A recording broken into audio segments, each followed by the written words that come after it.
Hi, Madison Elementary families and students. I'm Miss Loehr. I am a kindergarten teacher here, and I'm going to be reading you this story called Catching the Moon, the story of a young girl's baseball dream, written by Crystal Hubbard and illustrated by Randy Duberk.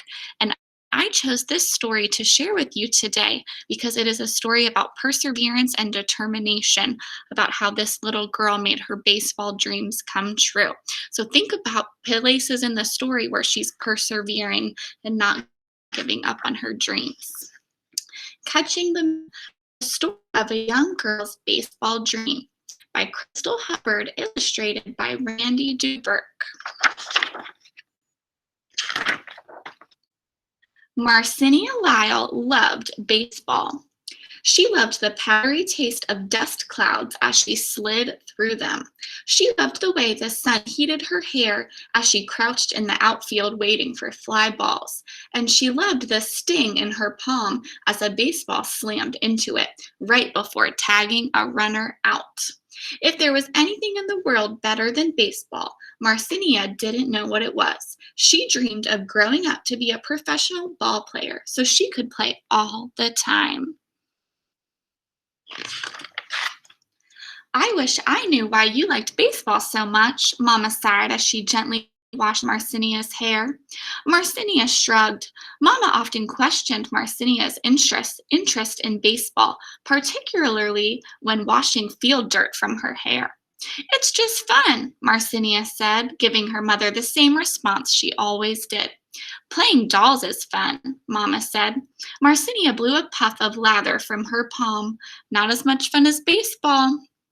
After Marcinia crawled into bed, Papa appeared in the doorway. What did you learn in school today? He asked.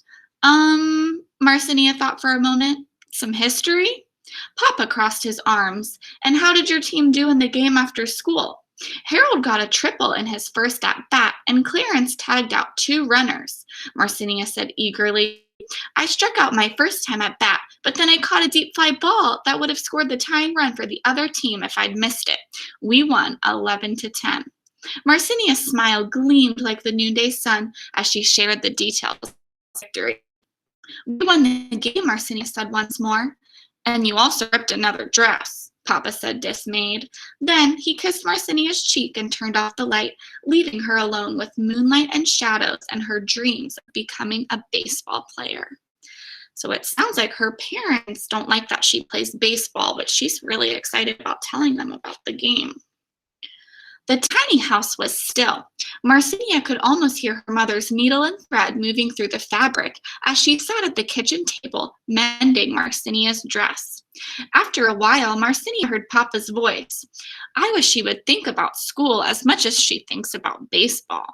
She wants to be a ball player when she grows up, Mama said with a sad chuckle. I just want her to be happy. She'll be what every other girl in this neighborhood will be, Papa grumbled. A teacher, a nurse, or a maid, Mama said softly. I'm going to score 3 runs tomorrow, Marcinia promised, the darkness as she clapped her hands over her ears. I'm going to hit a home run too. The next day after school, Marcinia went to the playground. The other girls stayed on the hardtop to play hopscotch, jump rope, or jacks. The boys were huddled at the mound, talking quietly. They cast excited glances at a man who was watching the field from the bleachers. Do you know who he is? Harold asked Marcinia as she joined the group. He tipped his head towards the man. That there is Mr. Gabby Street. He's running a baseball day camp this summer. Raise your hand if you've ever been to a camp before. So when you go to a camp, you learn a certain skill or play different games. And it looks like he's running a baseball camp. Do you think Marcinia is going to want to go to that camp? I think she's going to. Marcinia knew about Gabby Street. He was the manager for the St. Louis Cardinals. He had led the Cardinals to the National League pennant in 1930. The Cardinals had topped that next year by winning the 1931 World Series. What's he want? Marcinia asked. Kids for his baseball camp, Harold said. It's going to be right here on the field every day except Sundays. Sundays are game days. What's it cost? Marcinia asked. It's free, said Clarence. All you need is your own glove and baseball cleats, Harold added. Marcinia could hardly contain her excitement. She would do anything to be one of the players in Mr. Street's camp. That afternoon, Marcinia played with a purpose. She scooped grounders, catching them into her body to make sure they didn't bounce away. She slid into second, keeping low so she wouldn't be tagged. She kept her eyes on each pitch, waiting for a good one to send over the fence. She scored 3 runs and hit a homer. When Mr. Street approached the players after the game, Marcinia crowded in close as he could see her. I just saw some good ball, Mr. Street said, smiling. Who wants to come to my baseball camp and really learn to play this game? Every hand went up. Mr. Street shook them all. He shook Marcinia's hand last. You've got a good arm, little miss, and you run fast, he said. But I don't take girls in my camp. I wonder how Marcinia's going to feel about that. Marcinia looked down so no one would see her disappointment. She began striking dust from her dress. Marcinia's been playing ball with us since we were little kids, Harold told Mr. Street. She's the only player we got who ever steals bases, Clarence said. Marcinia was pleased that her friends had come to her defense, but Mr. Street didn't change his mind. As she walked home, she thought about how these very same boys had teased her when she first started playing baseball with them. Then when they saw she could run, hit, and throw as well as they could, the teasing stopped. They had let her play. Marcinia decided to give Mr. Street a reason to change his mind. Every day, Marcinia played baseball, and every day Mr. Street refused to invite her to his camp. Then came a day when Marcinia got tired of hearing him say, I don't take girls in my camp. That day, when she was on third base in the 9th inning of a tie game, Marcinia decided to take the biggest chance in all baseball. She decided to steal home. When the pitcher drew back his arm to throw the ball to Harold, Marcinia launched into motion. The catcher snared the pitch in his glove and ran toward Marcinia to tag her out. Marcinia doubled back towards third. When the catcher threw the ball back to the third baseman, Marcinia turned and bolted towards home plate. As the ball sailed above her head, Marcinia pumped her arms and knees harder. With the ball speeding towards home, Marcinia dropped her weight and slid into home plate. She had stolen home and scored the winning run. When her teammates celebrated their victory, Marcinia planted her hands on her hips and faced Mr. Street. I am a baseball player, she said. I want to learn to play this game as well as I can. May I come to your camp? Well, little miss, if you can stay home and probably do anything you set your mind to, Mr. Street said. You can come to my camp as long as you have your equipment. Ooh, so her perseverance and determination paid off. She didn't give up, and now she's able to go to the camp. When Marcinia told her parents the good news about the camp that evening, her father was not pleased. I don't like you acting like such a tomboy, he said with a snap of his evening hair.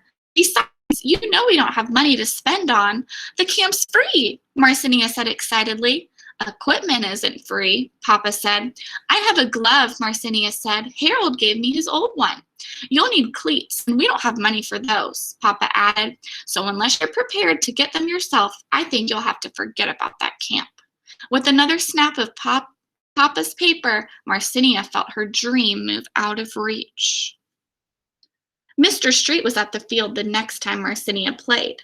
Before the game, she mustered all her strength to keep from crying. Mr. Street, she said, I can't come to your camp. I don't have cleats, and my father says we can't afford them. But thank you for inviting me. Although she was sad, Marcinia played as well as she always had. She loved baseball too much to not play with all of her heart. Ooh, make a prediction about what you think's going to happen next. I think he might be giving her cleats so she can come to the camp. That night, unable to sleep, Marcinia gazed through her window at the full moon glowing in the sky. It was so round and bright, like a brand new baseball. She reached to the floor and took up her baseball glove. She put it on and punched the pocket as if the moon would drop into it like so many fly balls had before.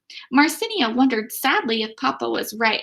Maybe girls didn't grow up to be ball players after all. But playing baseball was her dream, and Marcinia couldn't imagine doing anything else. The next day after school, Marcinia was the first one on the playing field. Mr. Street was already there, and he waved Marcinia over. "You're a good ball player, Marcinia," he said. "I want good ball players for my camp." He handed Marcinia a box, and he watched as she opened it. Her eyes widened as she pulled out a shoe with each hand. These weren't just any shoes. They were real baseball cleats. "Thank you, Mr. Street," Marcinia said, so excited she could barely squeeze out the words. She hugged the shoes to her chest. They were even better than stealing home. "Don't you have a game to play?" Mr. Street said, nodding towards the field. "Yes, I do," Marcinia replied happily. Her fingers flew as they unbuckled her street shoes and laced on her new cleats. They fit perfectly. She ran in them, she jumped in them, she caught and she slid in them, and she hit a home run in them. After the game, the boys rushed to Mr. Street, talking over one another after the game. Marcinia lingered at home plate. She stared at her feet, proud of the new scuffs and smudges on her shoes. They had been a little stiff at first, but now that she had played a good game of baseball in them, the cleats were exactly the way she wanted them to be. Mr. Street excused himself from the crowd of boys. "I look forward to seeing you in camp," he said to Marcinia. She gave him a hopeful smile, but Marcinia knew she still had one more person to convince before she could officially accept Mr. Street's invitation.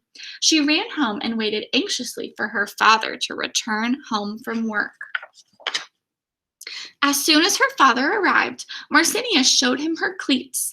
"Now, Marcinia, where did you get these shoes?" Papa asked sternly. "Mr. Street gave them to me," Marcinia said. "He wants me to come to his baseball camp." Papa looked down at Marcinia's baseball cleats, which were already scuffed and dusted with field dirt. "You must be a pretty good ball player for an important man like Mr. Street to value those shoes," he admitted. Then he smiled. "You know, I don't like charity, but I reckon we can't give those shoes back in this state. I'll have to thank Mr. Street for his generosity when I take you down to that baseball camp." Marcinia could hardly believe her ears. Papa had agreed. Her chest filled with joy, and she threw her arms around her father, hugging him hard. "You'll see how good I am," she cried. Marcinia felt as proud and happy as if she had reached up in the sky and caught the moon with her glove. She was on her way to becoming a real baseball player. She would make her dream come true. The end. So in this story, Marcinia persevered and had determination to become a real baseball player. She didn't give up. And this story is actually based on a real person, Marcinia Lyle, who changed her name to Toni Stone, and she was the first female on an all-male professional baseball team. So she grew up to be a professional baseball player. So if you have a dream or you want to be something when you grow up, don't give up and persevere because you can reach your dream. Thanks for listening to my story.